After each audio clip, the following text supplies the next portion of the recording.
ಸರ್ವೋಚ್ಚ ನ್ಯಾಯಾಲಯದ ಆದೇಶವನ್ನ ಪಾಲಿಸ್ತಾ ಇಲ್ಲ. ಈ ಹಿಂದೆ ನ್ಯಾಯಾಲಯ ಒಳ ಮೀಸಲಾತಿಯನ್ನ ಜಾರಿಗೆ ಮಾಡುವಂತೆ ಆದೇಶ ನೀಡಿದೆ. ಆದೇಶ ನೀಡಿ 2 ತಿಂಗಳಾಗಿದೆ. ಆದರೆ ಸರ್ಕಾರ ಕಾಲಹರಣ ಮಾಡ್ತಾ ಇದೆ. ಜನರ ಅಹವಾಲು ಆಲಿಸಲು ಸರ್ಕಾರ ಆಯೋಗ ರಚನೆ ಮಾಡಿದೆ. ಆದರೆ ಸರ್ಕಾರ ಆಯೋಗಕ್ಕೆ ಕಾಲಾವಕಾಶ ವಿಸ್ತರಣೆ ಮಾಡ್ತಾ ಇದೆ. ಹರಿಯಾಣ ಸರ್ಕಾರ ಸುಪ್ರೀಂ ಕೋರ್ಟ್ ಆದೇಶ ಹೊರಡಿಸಿದ 1 ತಿಂಗಳಲ್ಲಿ ಒಳ ಮೀಸಲಾತಿ ಜಾರಿ ಮಾಡಿದೆ. ಕರ್ನಾಟಕದಲ್ಲೂ ತಕ್ಷಣ ಒಳ ಮೀಸಲಾತಿ ಜಾರಿಯಾಗಬೇಕು ಎಂದು ಇಂದು ಶಿವಮೊಗ್ಗದಲ್ಲಿ ನಡೆದ ಪತ್ರಿಕಾಗೋಷ್ಠಿಯಲ್ಲಿ ರಾಜ್ಯ ಸಂಘಟನಾ ಕಾರ್ಯದರ್ಶಿ ಶಿವಣ್ಣ ಸರ್ಕಾರಕ್ಕೆ ಆಗ್ರಹ ಮಾಡಿದ್ದಾರೆ.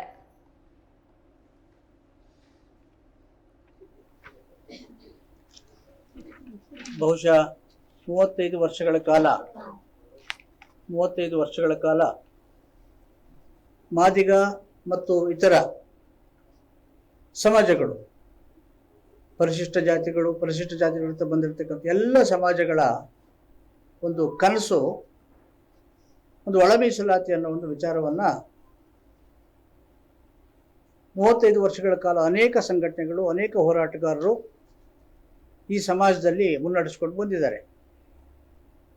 ಬಹುಶಃ 2009ರಲ್ಲಿ ಇದೇ ಶಿವಮೊಗ್ಗದಲ್ಲಿ ಅಂದಿನ ಮುಖ್ಯಮಂತ್ರಿಗಳಾಗಿದ್ದ ಮಾನ್ಯ ಯಡಿಯೂರಪ್ಪನವರ ನೇತೃತ್ವದಲ್ಲಿ ನಡೆದಿರತಕ್ಕಂಥ ನಮ್ಮ ಸಮಾಜದ ಸಮಾವೇಶದಲ್ಲಿ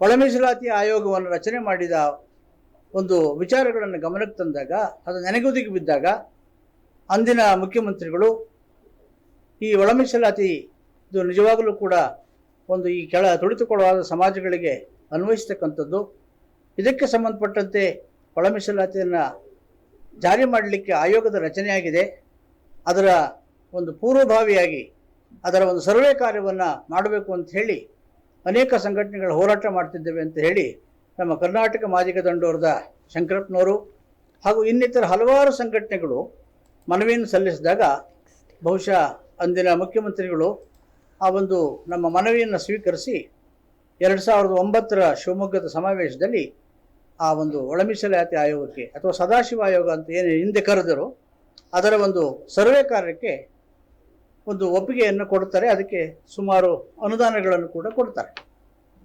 ಅದರ ಮುಂದುವರಿದ ಭಾಗವಾಗಿ ಅನೇಕ ವರ್ಷಗಳ ಕಾಲ ಆ ಸರ್ವೆ ಮಾಡಿದ ಆಯೋಗದ ವರದಿ ಹಾಗೆ ಧೂಳಿಡಿದು ಮೂಲೆಗೆ ಬಿದ್ದುಬಿಟ್ಟಿರುತ್ತೆ. ಇಂಥ ಸಂದರ್ಭದಲ್ಲಿ ಅನೇಕ ಮತ್ತೆ ಸಂಘಟನೆಗಳು, ಅನೇಕ ಸಂಘಟನೆಗಳ ಹೋರಾಟಗಳ ಪ್ರತಿಫಲವಾಗಿ ಇತ್ತೀಚೆಗೂ ಕೂಡ ಅದನ್ನು ಸಮಚಿತ್ತದಿಂದ ಯೋಚನೆ ಮಾಡುವಂಥ ಪರಿಸ್ಥಿತಿ ಬಂದಿದೆ.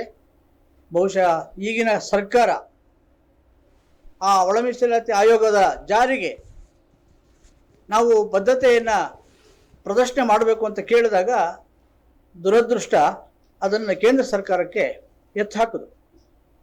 ಕಾರಣ ಏನು ಅಂದರೆ ಇದು ರಾಜ್ಯ ಸರ್ಕಾರದ ಪರಿಮಿತಿ ಒಳಗಡೆ ಬರೋದಿಲ್ಲ.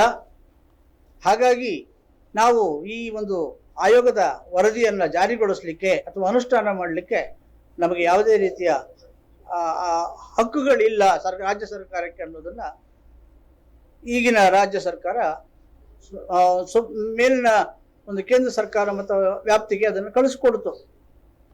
ನಂತರದಲ್ಲಿ ನಮ್ಮ ಆನೇಕಲ್ ನಾರಾಯಣ ಸ್ವಾಮಿ ಅವರು, ಶಂಕರಪ್ಪನವರು ಹಾಗೂ ಇನ್ನು ಅನೇಕ ಸಂಘಟನೆಗಳು ಇದನ್ನು ಕೈಗೆತ್ತಿಕೊಂಡು ಒಂದು ಸುಪ್ರೀಂ ಕೋರ್ಟಿಗೆ ಒಂದು ಮನವಿಯನ್ನು ಸಲ್ಲಿಸಿದ್ವಿ.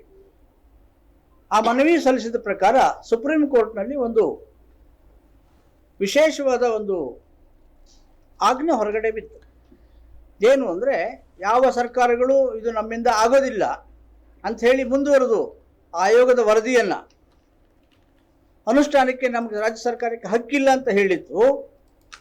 ಅದು ಇಲ್ಲ, ನೀವೇ ಮಾಡ್ಬೋದು ಅಂತ ಹೇಳಿ ಸರ್ಕಾರದ ಒಂದು ವ್ಯಾಪ್ತಿಗೆ ಬರುತ್ತೆ ಅನ್ನೋದನ್ನು ಕೇಂದ್ರ ಸರ್ಕಾರ ಮತ್ತು ಸುಪ್ರೀಂ ಕೋರ್ಟಿನ ಮೂಲಕ ಕೇಂದ್ರ ಸರ್ಕಾರ ಅದನ್ನು ಅನುಮೋದನೆ ಮಾಡಿಸಿ, ಯಾಕಂದರೆ ಕೇಂದ್ರ ಸರ್ಕಾರನೂ ಕೂಡ ಇದಕ್ಕೆ ಸಹಕಾರ ನೀಡಿತು.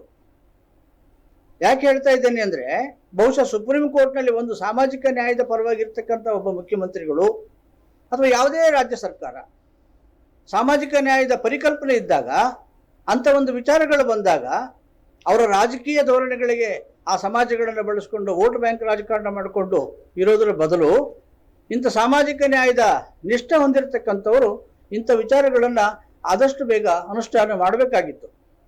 ದುರಂತ ಎಲ್ಲ ಸರ್ಕಾರಗಳು ಹೀಗೇ ನಡೆಸ್ಕೋತ ಬಂದವು. ಆದರೆ ಹಿಂದೆ ಇರ್ತಕ್ಕಂಥ ಬೊಮ್ಮಾಯಿ ಸರ್ಕಾರ ಅದೇನು ಒಂದು 30 ವರ್ಷಗಳ ಹೋರಾಟದ ಫಲ, ಬೊಮ್ಮಾಯಿ ಸರ್ಕಾರ ಇದರ ಅನುಷ್ಠಾನವನ್ನು ಮಾಡ್ತು. ಅದನ್ನು ಅನುಷ್ಠಾನ ಅಂದರೆ ಅದನ್ನು ಅಟ್ಲೀಸ್ಟ್ ನಾವೊಂದು ರೆಕಮೆಂಡೇಶನ್ನಾರು ಮಾಡ್ಬೋದು ಈ ಆಯೋಗದ ವರದಿಯನ್ನು ಅನ್ನೋ ಒಂದು ನಿಟ್ಟಿನಲ್ಲಿ ಅದು ಬೊಮ್ಮಾಯಿ ಸರ್ಕಾರ ಮಾಡಿ ಅದನ್ನು ಕೇಂದ್ರ ಸರ್ಕಾರಕ್ಕೆ ಕಳಿಸಿತ್ತು. ಅದರ ನಂತರದಲ್ಲಾಗಿರೋ ಬದಲಾವಣೆಗಳನ್ನು ನಾನು ನಿಮಗೆ ಇದುವರೆಗೂ ವಿವರಿಸಿದ್ದೇನೆ. ಈಗ ನಮ್ಮ ವಿಚಾರ ಇಷ್ಟೇ, ಈಗಿನ ಸರ್ಕಾರ ಇದೇ ರೀತಿಯಲ್ಲಿ ಇನ್ನು ಎಷ್ಟು ವರ್ಷಗಳ ಕಾಲ ಇದನ್ನು ಮುಂದುವರಿಸುತ್ತೆ ಅನ್ನೋದು ನಮಗೆ ಗೊತ್ತಿಲ್ಲ. ಹಾಗಾಗಿ ಇದಕ್ಕೆ ಸಂಬಂಧಪಟ್ಟಂತೆ 2024 ಆಗಸ್ಟ್ 1ರಲ್ಲಿ ಏನು ಸುಪ್ರೀಂ ಕೋರ್ಟಿನ ಆರ್ಡರ್ನ ಒಬೆ ಮಾಡಬೇಕಾಗಿತ್ತು ರಾಜ್ಯ ಸರ್ಕಾರ.